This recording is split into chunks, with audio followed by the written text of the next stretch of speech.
नमस्कार दोस्तों, मैं दीपंकर आज इस वीडियो में बात करूँगा भारत फाइनेंस की इंटरव्यू में क्या-क्या पूछा जाता है फ्रेशर एंड एक्सपीरियंस को। भारत फाइनेंस जो कि 100% सब्सिडियरी ऑफ इंडसइंड बैंक है और भारत फाइनेंस जो है इंडिया में जितने भी माइक्रो फाइनेंस कंपनी काम कर रही है, सबसे ज़्यादा इंसेंटिव देने वाली कंपनी में जिसका नाम आता है, उसमें से एक है भारत फाइनेंस। दूसरे कंपनी में एक फ्रेशर एम्प्लॉय को 5,000 इंसेंटिव कमाने में मतलब दिमाग खराब हो जाता है। वहाँ पे भारत फाइनेंस में एक fresher micro finance loan officer easily 10-15 हज़ार इंसेंटिव कमाता है। मैंने जब माइक्रो फाइनेंस में अपना स्टार्ट करियर शुरू किया था, मैं अपना पुराना होंडा शाइन बाइक लेके फील्ड में काम करता था। उस समय मैंने कुछ भारत फाइनेंस के स्टाफ को देखा था, जो लोग एपाची, रॉयल एनफील्ड लेके काम कर रहा था। अभी एक बंदा अगर रॉयल एनफील्ड अपाची लेके काम कर रहा है, जिसका माइलेज रॉयल एनफील्ड का माइलेज मैं क्या बताऊँ आपको पता है 15 से 20 से ज़्यादा नहीं होगा। एक अपाची का माइलेज कितना होगा 30 से 40 उससे ज़्यादा नहीं होगा। तो इतना माइलेज वाला कंपनी मतलब गाड़ी लेके घूम रहा है, उसका मतलब क्या है? उस गाड़ी को मेंटेन करने के लिए उसका तो कमाई भी अच्छा होना चाहिए ना। तो अगर वो गाड़ी वो मेंटेन कर पा रहा है उस नौकरी के माध्यम से इसका मतलब जो है उसका कमाई भी बहुत अच्छा खासा है। तो मेरे साथ किसी का मतलब जैसे कहीं-कहीं का मतभेद भी हो सकता है, किसी का फैमिली बैकग्राउंड अच्छा होने के कारण भी हो सकता है। लेकिन as usual Bharat micro finance जो 100% सब्सिडियरी इंडसइंड बैंक है, वो बहुत अच्छा खासा इंसेंटिव प्रोवाइड करता है। इसलिए जो है बहुत सारे फ्रेशर को जो है भारत फाइनेंस में जुड़ने का मन करता है और जुड़ना जुड़ना चाहता भी है। तो भारत फाइनेंस में इंटरव्यू में क्या-क्या पूछा जाता है?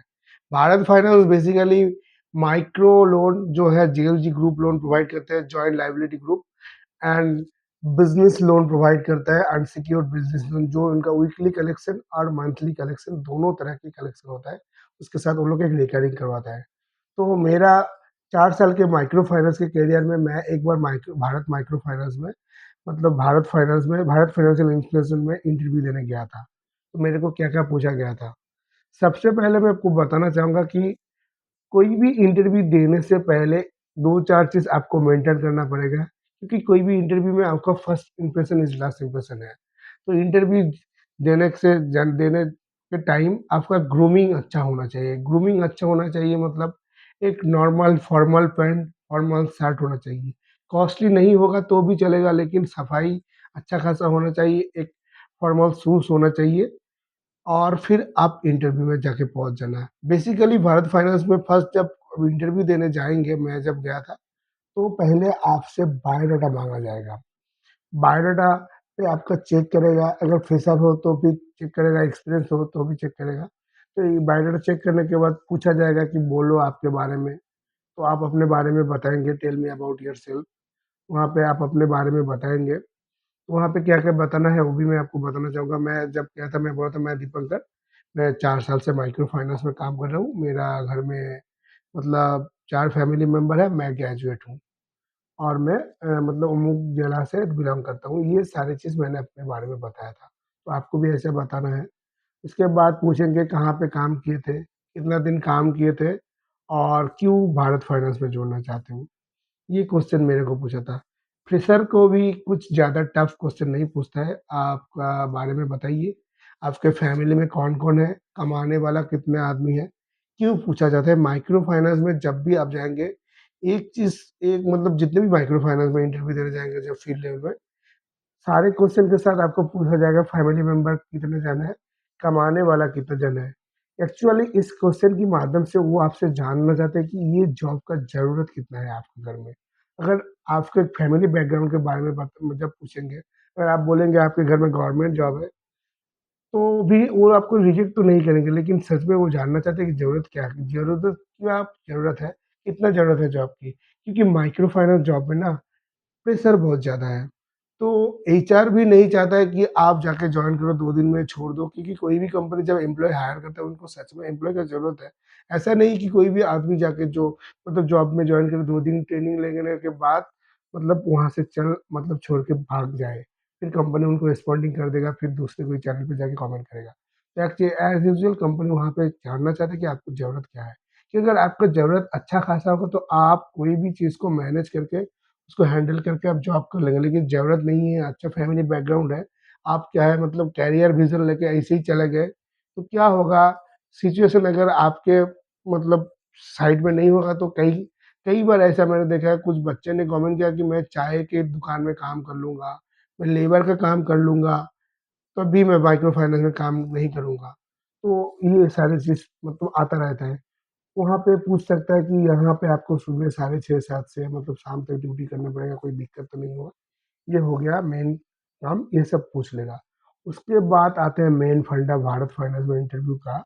भारत फाइनेंस में जब भी आप इंटरव्यू देंगे, ये सारी चीज़ के बाद आपको 10 मैथ का क्वेश्चन देता है।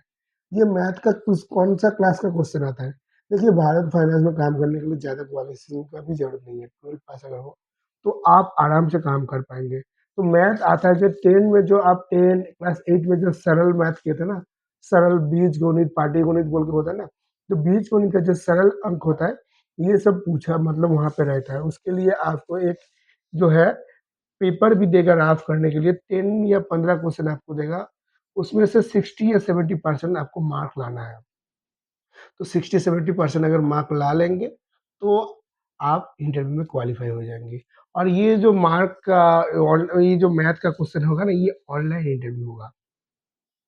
और ये सिर्फ़ भारत फाइनेंस में नहीं, ये मैंने जब एल-एन-टी फाइनेंस में दिया था मतलब मेरा इंटरव्यू एल-एन-टी फाइनेंस में भी सेम हुआ था।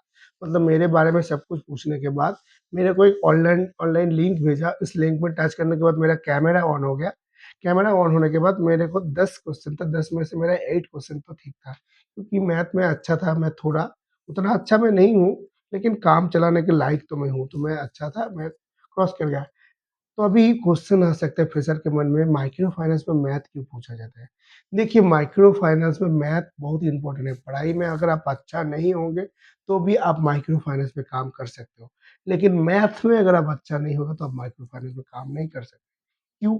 इसके पीछे रीज़न है क्योंकि माइक्रो फाइनेंस में सुबह से जब हम निकलेंगे, पूरे दिन में जो है 8-10 समूह से आपको मिलना पड़ेगा। एक-एक समूह में क्या है 10-15 जो है महिला कस्टमर का ग्रुप होता है। तो ग्रुप में कोई कस्टमर का ईएमआई 2000 कुछ कस्टमर का 3000 कोई कस्टमर का 2500 तो ये सारे जो अमाउंट है ये पैसा कस्टमर का ईएमआई होता है। उस पैसा को सही से हिसाब करके जो है कंपनी में आके आपको डिपॉज़िट करना है और जब आप कस्टमर से पैसा लेंगे उस पैसे को सही से लेना है। अगर आपको सही से मैथ मालूम नहीं होगा तो हिसाब गड़बड़ हो सकता है और माइक्रो फाइनेंस में एक चीज़ जान लीजिए कि अगर कोई भी कस्टमर का पैसा लेके आप सिस्टम में अपडेट करने के बाद ऑफ़िस में आके अगर पैसा शॉर्टेज होता है, तो उसका ज़िम्मेदार आप हो। तो ये चीज़ ध्यान पे रखिएगा कि माइक्रो फाइनेंस में पूरा दिन काम करने के बाद ₹1000 भी अगर शॉर्टेज होता है, तो वो पैसा आपको खुद आपके जेब से भरना पड़ेगा। ये आपका रिस्पॉन्सिबिलिटी है, तो इसीलिए मैथ पूछा जाता है। तो यही सिर्फ़ पूछा जाता है, कुछ टफ़ क्वेश्चन नहीं है।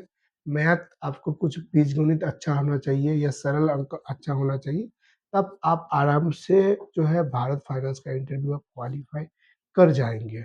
तो वीडियो ऑलरेडी बहुत अच्छा लंबा हो चुका है, तो चलिए वीडियो ख़त्म करते हैं। मैं Dipankar basically finance related content बनाता हूँ और नया-नया वैकेंसी का भी वीडियो डालता हूँ। तो जो लोग मेरे चैनल पे पहली बार आए हो, फाइनेंस रिलेटेड जॉब में जॉइन करना चाहते हो, आप प्लीज़ मेरे चैनल को लाइक, सब्सक्राइब, कमेंट करके शेयर करके रख दीजिएगा। धन्यवाद।